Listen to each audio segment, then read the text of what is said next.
y vamos a estar tocando un tema muy interesante. El Señor puso en mi corazón desde por ahí del lunes o martes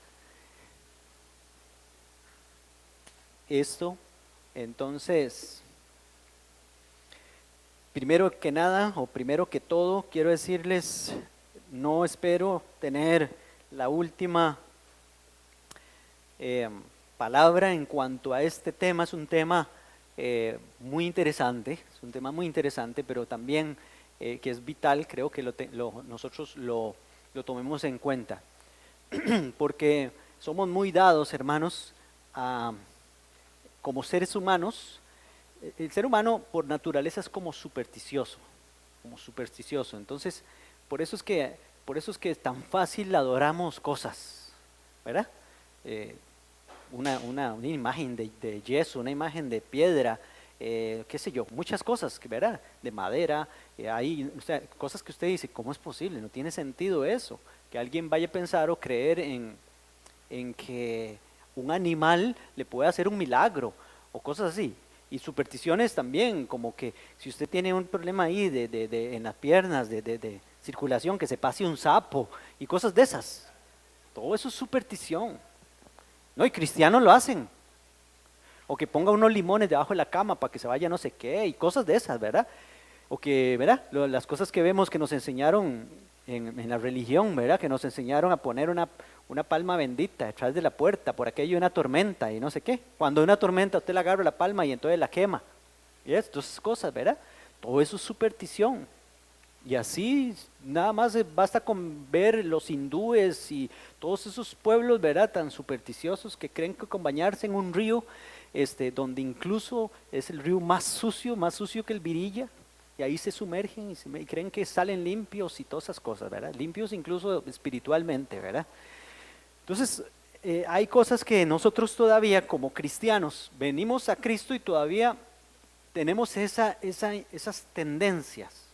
Tal vez no lo hacemos con toda intención y vemos a personas o a gente haciendo esas cosas en la Biblia, pero no nos preguntamos por qué lo hizo o, o hasta qué punto está bien ciertas cosas, ¿verdad? Entonces, de eso vamos a estar hablando. Voy a contarles primero, antes de orar, una historia. Un muchacho cristiano amaneció muy desanimado por algunas circunstancias que estaba atravesando en la vida. ¿A alguien le ha pasado eso? A todo mundo. Entonces pensó en abrir su Biblia al azar para ver qué consejo le daba a Dios acerca de su problema. ¿Usted ha visto? Eso se llama bibliomancia. Señor, háblame.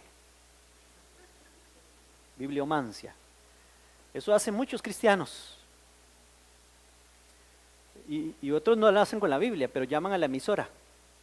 Pastor, suélteme una palabra. ¿Eh? El pastor, como un brujo, le mande una palabra, ¿verdad? Y entonces, así llaman y llaman y llaman, palabra y palabra y palabra. Y bueno, la gente empieza a depender de esas cosas. Pues este hombre, este muchacho, ¿verdad? Fue y abrió su Biblia al azar y al abrir la Biblia encontró en Mateo 27:5, que dice, salió y fue y se ahorcó. ¿Qué le parece? Mateo 27:5 dice, salió y fue y se ahorcó. Y eso lo leyó. Entonces un tanto incrédulo por el mensaje de Dios, abrió otra vez la Biblia. Ay, no.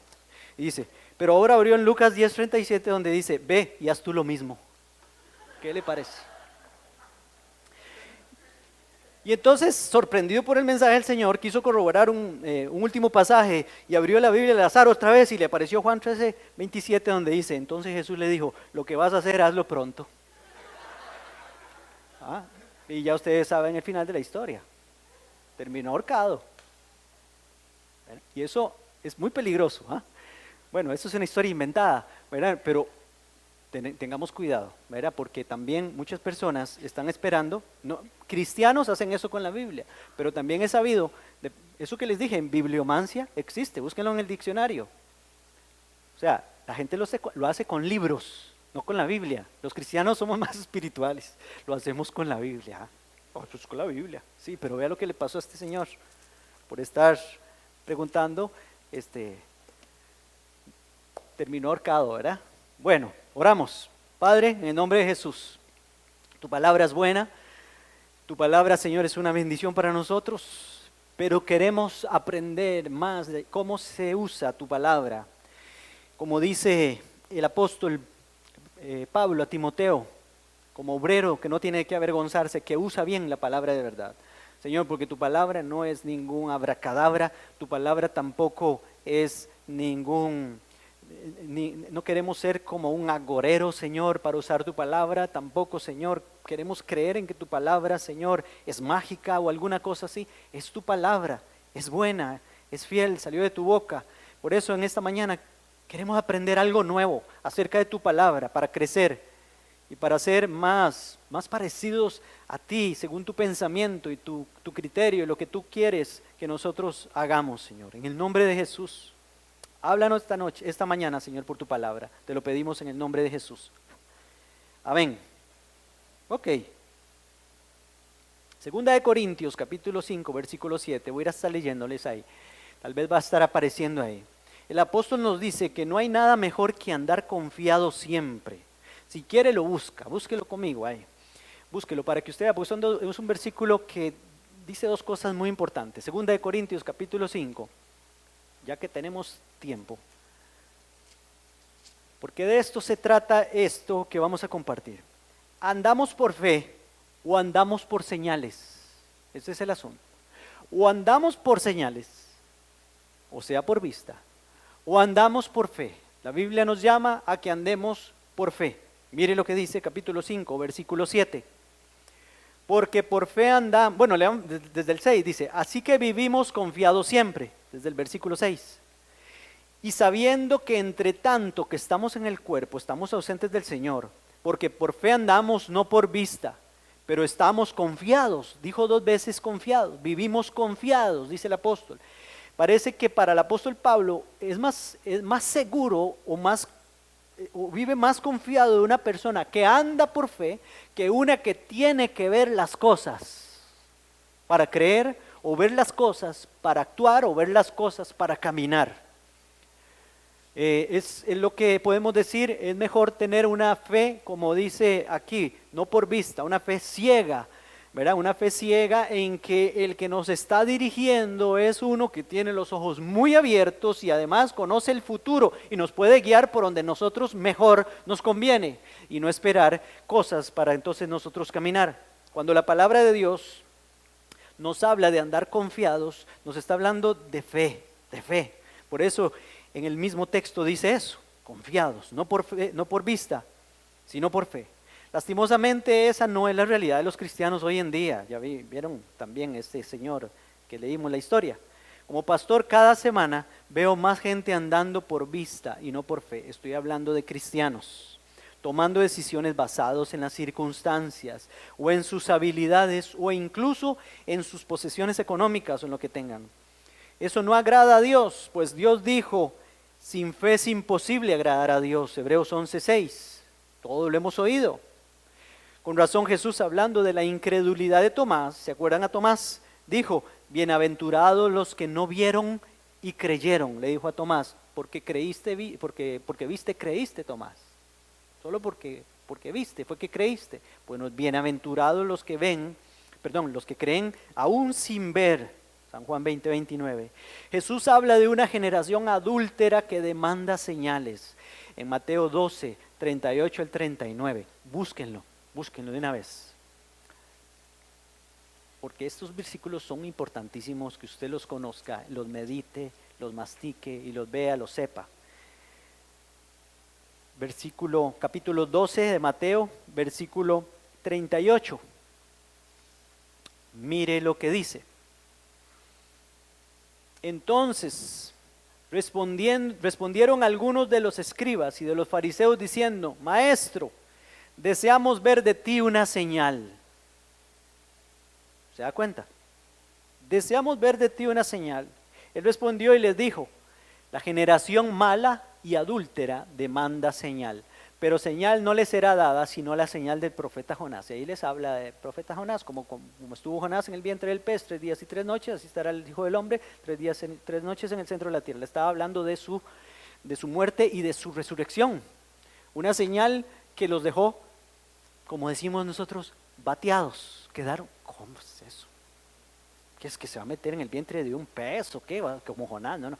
Que quedaron, ¿verdad? Dando vueltas, no entendían que Jesús estaba hablando de que iba a morir, pero que iba a resucitar por nuestros pecados. Pero mire, les dice esas cosas para que ellos, porque ya les está hablando en parábolas, porque lo acababan de rechazar, incluso dijeron que él hacía milagros por el diablo, por el poder de Satanás, hacía los milagros. Entonces le dicen a Jesús, hagamos una cosa, Jesús, demuéstrenos que usted es el profeta, haga una señalita, haga algo. Así, haga una señal para creerle. ¿Y cuántos de nosotros muchas veces hacemos lo mismo? Señor, dame una señal para creer. Y Jesús llama a esa generación, una generación, ¿qué? Generación mala y adúltera. ¿Por qué? Porque Él no quiere que nosotros andemos por las cosas que vemos. Él quiere que andemos por fe, confiados solo en Él, como dijo el apóstol Pablo, y andamos confiados. No vivimos por vista, ni necesitamos ver nada para creerle a Dios o para actuar. Voy a seguir con el tema. Ok, el apóstol dice que esa era una costumbre de los judíos incrédulos que también tenían los griegos de aquel tiempo. Primera de Corintios 1:22 es donde el apóstol Pablo dice, los judíos piden señales y los griegos buscan sabiduría. Eso dice el apóstol Pablo. Los judíos, como estos que le estaban diciendo a Jesús, parece que era una costumbre de los judíos, si no vemos algo no creemos. Y los griegos lo que hacían eran, se dejaban llevar por el intelecto, sabiduría. No tiene sentido, si no tiene sentido no lo creo. ¿Te ha visto personas así también? No, el Dios de nosotros está por encima de los sentidos, por encima de lo natural, por encima de todas esas cosas. Entonces no vale ni señales, ni tampoco vale sabiduría humana con Dios. Él quiere que vivamos por fe, que le creamos, aunque no veamos y aunque no tenga sentido lo que está pasando. No tiene sentido que un muerto se levante, un muerto de 4 días se levante, no tiene sentido, pero el Señor nos enseñó que sí, que para Él sí tiene sentido. No tiene sentido que Él camine sobre el agua, pero para nosotros, pero para Él sí tiene sentido. No tiene sentido que Él le hable a los vientos y a la tempestad y se calme. No tiene sentido para nosotros, pero para Él sí tiene sentido. Y no tiene lógica, Él está por encima de lo lógico. Amén, ese es el Dios que tenemos nosotros. Cuando Jesús purificó el templo, los judíos le dijeron, ¿se acuerdan? Cuando llegó y estaban los cambistas ahí y que estaban cambio dólar y todo eso, y estaban cambiando las monedas del templo y vendiendo, ¿verdad?, los animales para el sacrificio, haciendo negocio. Y Jesús sacó aquel látigo, hizo un látigo con cuerdas y empezó a volcar las mesas, eso. Entonces ellos le dijeron, no cualquiera hace esto. Le dijeron, ya que haces esto, ¿qué señal nos muestras? O sea, si usted tiene autoridad para hacer esto, entonces háganos una señalita otra vez. ¿Se da cuenta? Los judíos piden señales. Demuéstrenos que usted tiene autoridad para hacer estas cosas. En Lucas 23:8 se dice que Herodes, cuando Jesús lo llevaron ante Herodes, ya antes de crucificarlo, Poncio Pilato se lo tiró a Herodes para no tener él lavarse las manos y no tener culpa en la muerte de Jesús.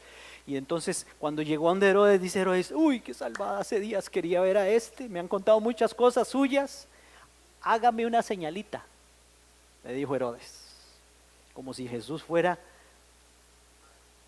como si fuera un bufón.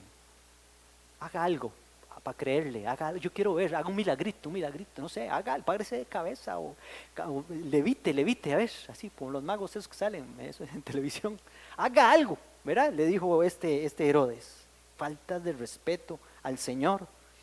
Debemos tener cuidado en pedir señales a Dios, por lo menos por 2 razones importantes que tengo yo aquí.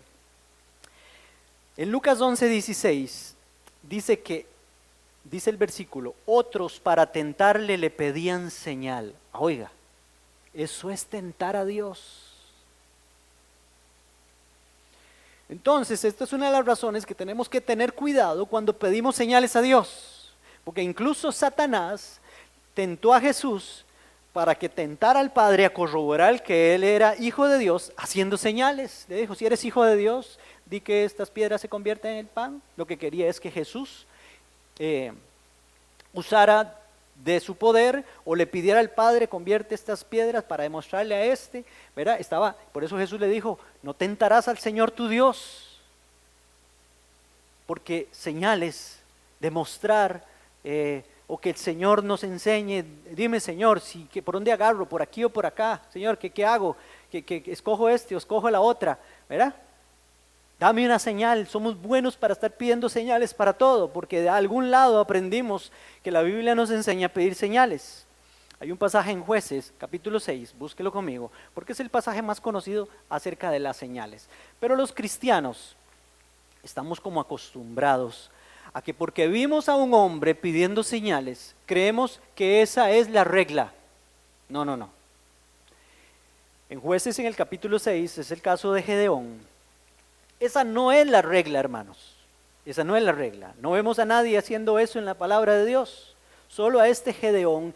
Y por alguna razón, que se la voy a preguntar al Señor cuando lo vea, cuando lo tenga frente a mí, es una de las preguntas que le voy a hacer. ¿Por qué le tuviste tanta paciencia a Gedeón? O sea, ¿por qué le aguantaste tantos pases a Gedeón? Decimos nosotros aquí. Mire, Gedeón, en el capítulo 6 de Jueces, vamos a leer el capítulo 6, en el versículo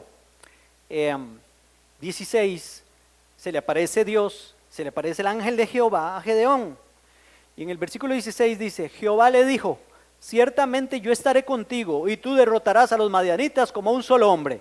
Y él le respondió, yo te ruego que si he hallado gracia delante de ti, me des señal de que has hablado conmigo. ¿Le está hablando? ¿Y cómo es que le pide señal de que le ha hablado? Si le está hablando. Es el primer momento donde Dios le tiene paciencia a Gedeón y después le da señal. Ustedes lo pueden leer después en su casa. En el capítulo 6, en el mismo capítulo, en el versículo 36, vuelve otra vez este hermanito Gedeón.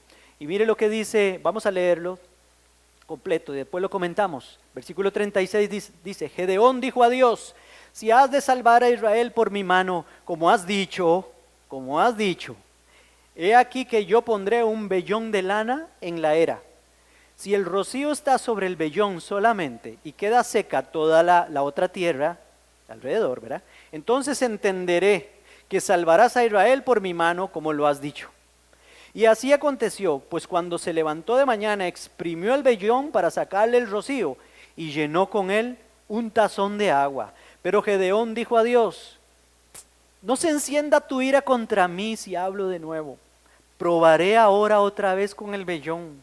Te ruego que solamente el vellón quede seco y el rocío caiga sobre la tierra. Aquella noche lo hizo Dios así. Solo el vellón quedó seco y en toda la tierra hubo rocío. Qué paciencia el Señor con este hombre. Entonces, hermanos, este hombre Gedeón, en cierto modo, estaba tentando a Dios también. Es un buen ejemplo de un hombre incrédulo, un hombre inseguro que pedía señales a Dios, sí o no, que refleja su inseguridad, su incredulidad. Este hombre, ¿cómo se llama? Gedeón. Era Gedeón, no voy a decir otra cosa. La historia de Gedeón nos muestra 4 cosas importantes aquí. Gedeón necesitó señales para creer lo que Dios ya le había dicho. Dios ya nos habló por la palabra, hermano. En toda la historia Gedeón muestra una autoestima muy baja y ni siquiera puede creer que Dios lo haya escogido, ni siquiera entiende eso, este hombre Gedeón. Gedeón sabía que eso podía hacer enojar a Dios. Mire, usted lo vio ahí en el versículo 39, no se encienda tu ira contra mí si hablo de nuevo, probaré, dice. O sea, él sabía que eso podía hacer enojar a Dios y sin embargo lo hizo. Y también Gedeón estaba probando. Ay, voy a probar. No, sí, ya recibí una palabra, pero como la hermanita, ¿verdad? Que después de predicar 1 hora, el pastor se acerca al final del culto y dice, pastor, deme una palabra. Después de 1 hora de estar predicando, pide una palabra. ¿Qué tal? Imagínense. ¿Cómo es que estamos tan sordos a escuchar la voz de Dios? La historia del padre que le ponía el nombre a sus hijos, hermano. Ustedes no sé si saben esa historia. Un hombre, era un indio, un indio americano, que tenía la costumbre de que sus hijos se llaman nombres como toro sentado, nube negra, cosas así, ¿ah? ¿Han oído ustedes? Entonces el hijo le pregunta: padre, cuéntame otra vez la historia de cómo pusiste mi nombre, ¿verdad? Y el nombre de mis hermanos. Y entonces el padre dice: sí, te voy a contar. Cuando tu madre estar pariendo, yo nacer el hijo, entonces yo salir, de decirle a Dios: Señor, muéstrame el nombre, y salir de mi tienda y ver una paloma blanca, y yo poner a tu hermana Paloma Blanca. Dios me dio señal. Y cuando nacer tu hermano, entonces yo salir y entonces ver un gorrión en la mañana, y yo poner gorrión mañanero a tu hermano. Y entonces después, cuando nació tu otra hermana, yo salí y ver el sol muy radiante, yo poner sol radiante a tu hermano. Por eso, hijo mío, vámonos perro ladrando, porque entonces nos va a dejar, ¿verdad? Así le puso, perro ladrando. Estamos igual que este otro que del principio. O sea, estamos esperando ver cosas, y yo no sé, ¿verdad? Que Dios nos muestre, como Chávez, aquel, ¿verdad? Pajarito, vino Chávez y me visitó en forma de un pajarito, dijo Maduro. O sea, todo andamos viendo la superstición, y aún siendo cristianos, mire, yo no sé cuántas veces me sale a mí el 333. Cada vez que veo el reloj, 3:33. En serio, hasta la madrugada a veces me despierto, 3:33. En diciembre, cuando venía el mayor, ¿verdad? ¿Cómo se llama? El gordo navideño y todo eso, 333. Y claro, es el 33 con la serie, ¿verdad? O algo así, que tiene que ver con 3. O eso se le viene a uno a la mente, ¿verdad? Me está mostrando Dios, Saprissa, ¿verdad? El campeonato 33, todo el mundo comprando el 33. Pero si somos supersticiosos, nos dejamos llevar por esas cosas. No debemos dejarnos llevar por esas cosas. Aún siendo cristianos, seguimos haciendo esas cosas. Podemos ser engañados por Satanás si seguimos en esas cosas, hermano. Quiero enseñarles esta parte porque es muy importante. Mateo 24:24 dice el Señor que cuando venga el tiempo de la gran tribulación y el anticristo y esas cosas, dice que vendrán muchos haciendo grandes señales y prodigios para engañar, si es posible, aún a los escogidos. Con señales y prodigios se engañan los cristianos. Segunda de Tesalonicenses 2:9 dice que el anticristo hará grandes señales para engañar también al mundo entero. Apocalipsis 13:13 también vuelve a decir, 13 y 14, de que el anticristo, el falso profeta, harán grandes señales. ¿Cuánta gente está engañada porque vio señales? Y están siguiendo a la Virgen de los Ángeles porque les hizo señales. O porque vieron allá en la Virgen de Sarapiquí, allá una señal en el cielo, gente buscando señales en un árbol. Se imagina, uy, mira, sí, esto es una imagen de una virgen, la Virgen de no sé a dónde, ¿verdad? Todo eso, la gente anda bien, porque es como que quieren ver algo. Y nosotros los cristianos, no me diga que no, pero también queremos ver cosas. Usted ya no sabe qué trabajo, le ofrecen 2 trabajos. Señor, dame una señal para ver cuál es. ¿Sí o no? ¿Sí o no? ¿Eso estará bien? Pregunto yo. Y cuando empecé les dije, yo no pretendo tener la última palabra en esto, pero a mí me parece que el cristiano no debe dejarse llevar por señales ni pedirle señales a Dios. ¿Por qué? Porque nosotros, hermanos, tenemos algo sobrenatural en nosotros que se llama el Espíritu Santo de Dios. Dice San Juan capítulo 16, versículo 13, que el Espíritu Santo nos guiará a toda verdad. ¿Y por qué es que pedimos señales si tenemos el Espíritu Santo que nos puede guiar a toda verdad? ¿Ah? El Espíritu Santo habla al corazón, Él te puede dar confirmación. Claro, si somos carnales, entonces no vamos a ser sensibles a la voz de Dios. Ay, es que viera que todo me está saliendo bien en ese negocio. Eso es una señal. ¿Qué es que en las cosas de Dios todo sale bien? ¿Quién dice eso? O sea, ¿quién dijo eso? ¿Quién puso esa regla? Que las cosas de Dios, todo va a salir bien. Preguntas que se tienen que hacer ustedes. Pregúntenselas al Señor. No todo lo que sale, no todo lo que brilla es oro, dice un dicho. ¿Y por qué a veces no respetamos esos dichos tan sabios? No confundamos la belleza con la verdad. La verdad es una cosa y a veces la verdad es fea. La belleza es otra cosa. Sansón se dejaba llevar por la belleza y no le fue muy bien, ¿verdad? El Espíritu Santo, ¿se acuerdan los discípulos? Voy a ponerles un ejemplo para que ustedes vean. Los discípulos están orando en un aposento alto porque Jesús les dijo: esperen la promesa de mi Padre, el Espíritu Santo. Cuando los llenen recibirán poder y el Espíritu Santo les va a dar la capacidad para salir a predicar el Evangelio, hacer milagros y todo. No habían hecho ni medio milagro los discípulos, están en un aposento alto. Pues se les viene la idea a la cabeza. Mira, no está Judas, se ahorcó, pero éramos 12. ¿Por qué no escogemos al 12º? Ahora solo habemos 11. Escojamos. Bueno, hagamos una cosa, metámonos con el Señor y oramos. No. Agarraron y echaron suertes. Qué tremendo. Así los cristianos echan suertes también. Superstición. Echaron suertes. Escogieron a Matías como el sustituto de Judas. Después vino el Espíritu Santo y los llenó. Y a partir de ahí todas las cosas fueron diferentes. Ahora el Espíritu Santo era el que dirigía a la iglesia. Todo el libro de los Hechos es el libro de los Hechos del Espíritu Santo de Dios. El apóstol Pablo quería ir a un lugar a predicar la palabra y el Espíritu Santo no se lo permitió para que fuera ahí. No, entonces vamos aquí, hermanitos, ve que bueno, aquí sí se puede predicar el Evangelio. Y el Espíritu Santo dijo: aquí no, tampoco.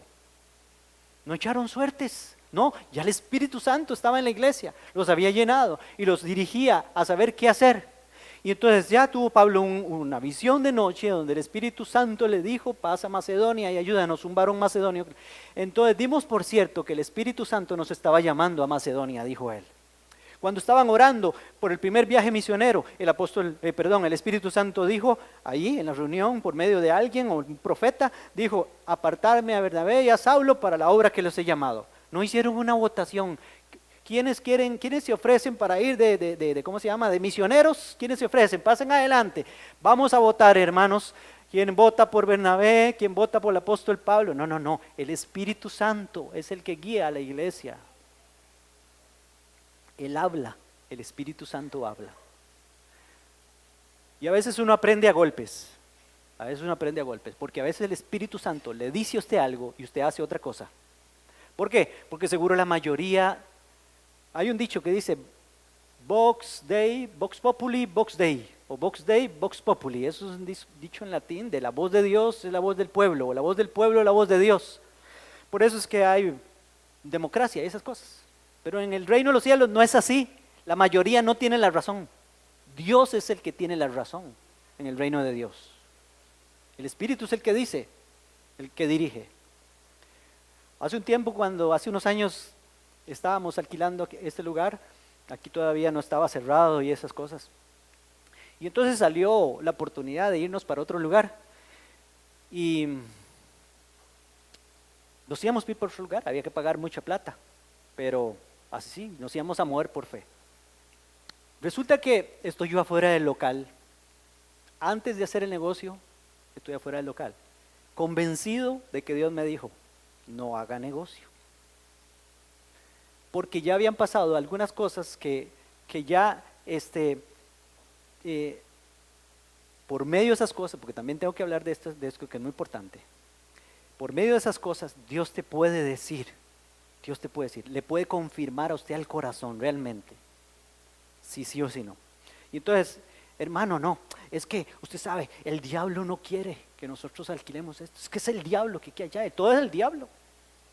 Yo, hermano, sé que vieran que a mí no me parece, o sea, yo no sé, yo siento que no. No, hermano, démosle viaje, metámonos aquí, entremos y alquilemos esto. Duramos un mes ahí. Bueno, 15 días, los otros 15 días los duramos nada más para terminar el mes que ya habíamos pagado, porque había que quedarse para devolvernos.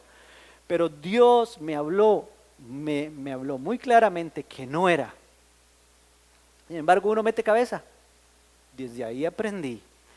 Entonces, desde ahí aprendí a que también el Espíritu es el que tiene que decir, ese es el dueño de la iglesia y el dueño de la vida de usted también. Él es el que le va a decir qué trabajo le conviene y qué no le conviene. Él es el que va a decirle, se casa con este o no se casa, con esta o no se casa. El Espíritu Santo, Él es el que habla el corazón. Él es el que nos dirige a nosotros. Y podemos tener confianza. Yo les puedo decir, Dios habla porque a mí me ha hablado. Y en algunas decisiones como iglesia, por ejemplo aquí tenemos un equipo, somos la pastora y yo, y Raúl y Jeremy como ancianos de la iglesia. Pero yo quiero decirle a Jeremy y a Raúl, aquí delante de todos ustedes, que en algún momento puede ser que ustedes me den una sugerencia y yo les vaya a decir que no, hermanos, lo siento mucho, porque ya yo pasé por eso. Son sugerencias buenas, no estamos hablando de algo malo, alguien buscando lo malo o alguna cosa así. Pero a veces, hermanos, o siempre hay que someter las cosas a Dios y no andar buscando señales y señales por aquí, señales por allá, ¿verdad? No sé de dónde sacamos nosotros los cristianos eso de pedir señales. Si Jesús nunca pidió señales, ustedes lo vieron a Jesús pidiendo señales. Padre, ¿cuándo me toca la cruz? ¿Cuánto me falta, Señor? No. Él ya sabía cuándo era el asunto y se proponía, tengo que ir a Jerusalén, allá tengo que ser rechazado por los principales sacerdotes y morir. Él ya sabía, voy o no voy, ¿usted qué me dice, Pedro? Pedro, ¿qué le iba a decir? Tanto que le tuvo que decir, apártate de mí, Satanás, no ves las cosas como la ve Dios, sino como la ven los hombres. Jesús sabía. Jesús nunca nos dio ejemplo de seguir señales, ni tampoco el apóstol Pablo. Yo no veo al apóstol Pablo hablando de eso, ni a los otros apóstoles. Entonces Dios quiere producir fe en nosotros y aumentarnos esa fe porque está escrito, mas el justo por la fe vivirá, no por las señales. El justo no vivirá por señales. Póngale atención a eso y acuérdese siempre de eso. Ahora, la fe, hermanos, podemos definirla, como dice la Biblia, Hebreos 11:1 dice, es pues la fe, la certeza de lo que se espera, la convicción de lo que no se ve. Todos creo que sabemos ese pasaje. Es una definición perfecta de lo que es la fe. Entonces la fe tiene dos aspectos, esperar algo que no vemos y estar seguro o convencido de que eso vendrá. Eso es fe. Pablo dice, si lo que esperamos ya lo vemos, entonces ya no es fe, ya no es fe. Si ya lo estamos viendo, ya no es fe. La fe conlleva confianza, constancia, fidelidad. Entonces la fe no es solo creer, sino también confiar con constancia y con fidelidad. Fe es esperar convencido, eso es fe. Entonces yo tengo que ponerme una meta y fijarme algo para estar convencido de lo que yo espero, ¿verdad? Tampoco tengo que esperar a ver qué llega. Porque entonces no, si llega cualquier cosa, entonces eso tampoco es fe. Hay que apuntar al blanco, ¿sí o no? O sea, hay que ver, usted no va ahí ¿cómo se llama? A la parada de buses y alguien le dice, o sea, ¿qué bus está esperando? Cualquiera, voy para cualquier lado. No, uno se pone una meta y dice, yo voy para Santana, entonces agarro el bus, este bus, ¿verdad? Específico. Y entonces tengo fe de llegar allá y Dios me va a ayudar y yo espero llegar en tanto tiempo. Por ponerles un ejemplo, la fe es eso y ser constante. Es que fe no es solo creer, la gente cree que fe es solo creer, no, pero conlleva constancia, fidelidad y estar convencido, confianza. Entonces alguno dirá, ya no quiero andar dependiendo de lo que veo o de las señales, ahora quiero tener más fe. ¿Verdad? Los discípulos dijeron eso. En Lucas 17, 5 y 6, búsquelo. Y con este pasaje creo que, no, todavía me quedan otros, pero se los voy a mencionar, los que quedan ahí nada más. Lucas capítulo 17, versículos 5 y 6. Alguien que lo lea duro, fuerte.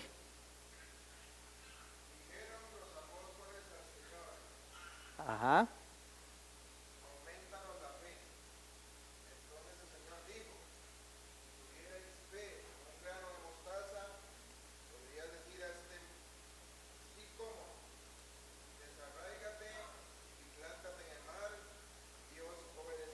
Ok, ¿qué dijeron ellos? Aumentaron la fe, tenían razón.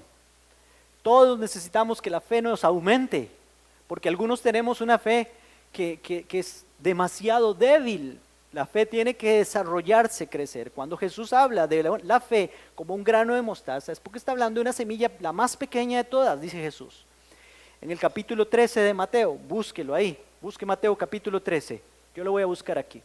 Mateo capítulo 13, versículo 31. Esto es muy importante, hermanos, porque si yo no voy a andar por señales, tengo que andar por fe. Y si voy a andar por fe, entonces tengo que crecer. Dice en el capítulo 13, versículo 31 de Mateo: otra parábola les refirió diciendo: el reino de los cielos es semejante al grano de mostaza que un hombre tomó y sembró en el campo. Esta es a la verdad la más pequeña de todas las semillas, pero cuando ha crecido es la mayor de las hortalizas y se hace árbol, de tal manera que vienen las aves del cielo y hacen nidos en sus ramas. Vea la semilla mostaza lo que hace. O sea, ¿qué quiere decir Jesús? No es que la fe suya se tiene que quedar del tamaño de una semilla de mostaza. Lo que Jesús quiere decir es que la semilla de mostaza es tan especial que aunque es la más pequeña, crece como un árbol. Y así tiene que crecer la fe de nosotros, para que usted ya no ande dependiendo de todo, no ande dependiendo del pastor, no ande dependiendo de llamar a Stereovisión, a preguntar, a decir, deme una palabra, o llamar a qué sé yo, a alguna persona por ahí que le diga el futuro, o no sé, todas esas cosas, o abrir la Biblia y practicar la bibliomancia y eso, porque le puede pasar la historia del principio. Cuando la fe crece, yo empiezo a confiar más y más en Dios, cuando ya no necesito entonces ver señales. Lo que Jesús quiere que sepamos es que la fe debe crecer, debe desarrollarse. ¿De qué forma? Hay por lo menos aquí 4 cosas que tengo y con eso termino. En Romanos 10:17, no lo busquen, dice: la fe viene por el oír, y lo que se oye es la palabra de Dios. Si no oye la palabra de Dios, si no lee la palabra de Dios, se va a quedar con una fe del tamaño de un grano de mostaza. Chiquitita la fe. Porque la fe viene cuando usted lee la palabra y se mete en la palabra y vive la palabra de Dios. ¿Sí o no que dice eso la Biblia? Con razón andamos pidiendo señales si no leemos la Biblia, si no venimos a los estudios bíblicos y no queremos ni siquiera poner, qué sé yo, una predicación o una enseñanza para oírla y ser, ¿cómo se llama?, edificados. Eso dice Romanos 10:17. También Mateo 17:21 es cuando Jesús, hay un muchacho que está endemoniado y entonces el papá viene y se lo lleva a los discípulos. Jesús no estaba en otro lado y entonces los discípulos no pudieron echar fuera el demonio. Cuando Jesús llega dice: generación incrédula y perversa, ustedes, discípulos, a ustedes les estoy hablando. ¿Cuánto tiempo tengo que estar con ustedes para que aprendan que la cosa es por fe? ¿Por qué no podemos echar fuera el demonio? Por vuestra poca fe, les dijo Jesús.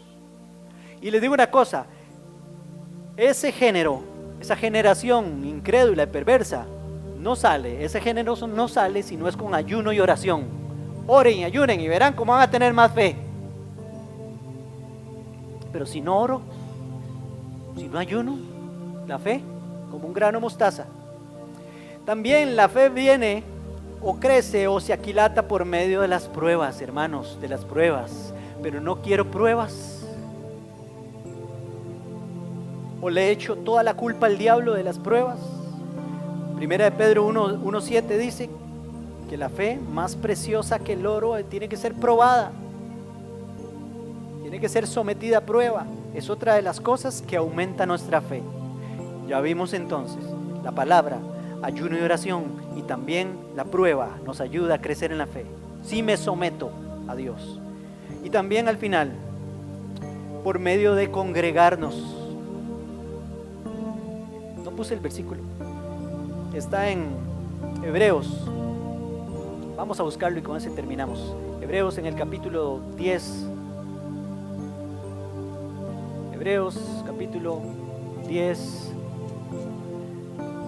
versículo 25, 24.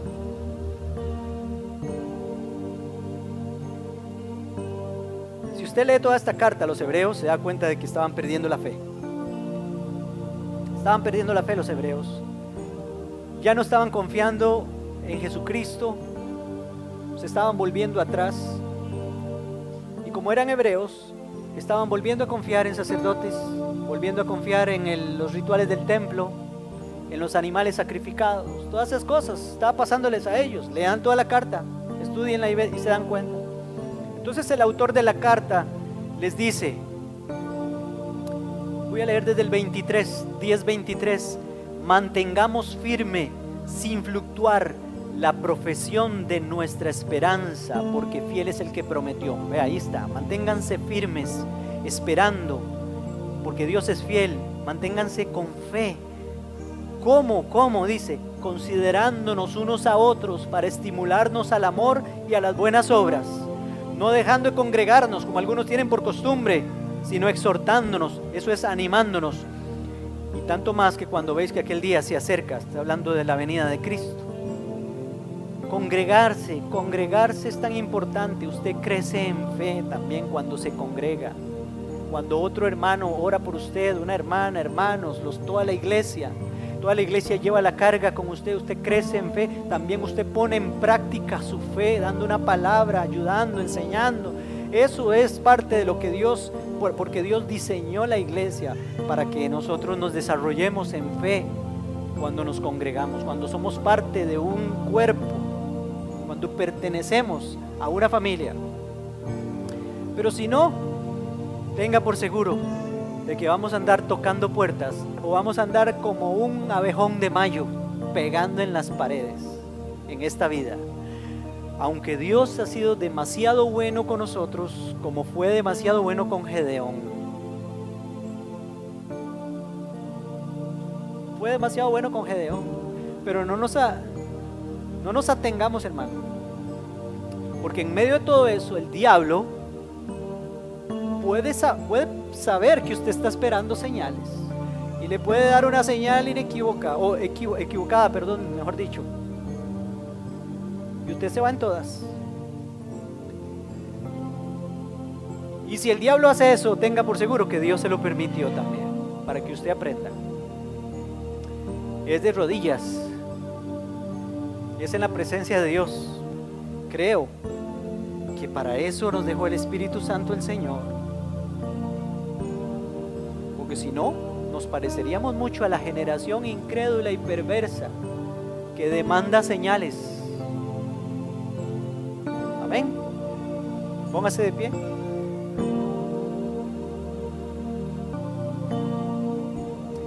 Que le ofrecieron a usted un negocio, vaya a donde el Espíritu Santo y le dice: Señor Espíritu Santo, me ofrecieron este negocio, confírmamelo, Espíritu Santo, confírmamelo. Pero tampoco haga las del indio. Si salgo y me encuentro ahí un sopilote parado en la cerca, entonces sí me caso, si no, no. Es capaz que aparece el sopilote y usted se casa con quien no tiene que casarse. No, voy a probar diferente. Y va, le pasan las de aquel, ¿verdad? Es mejor no jugársela. Yo ya no me la juego.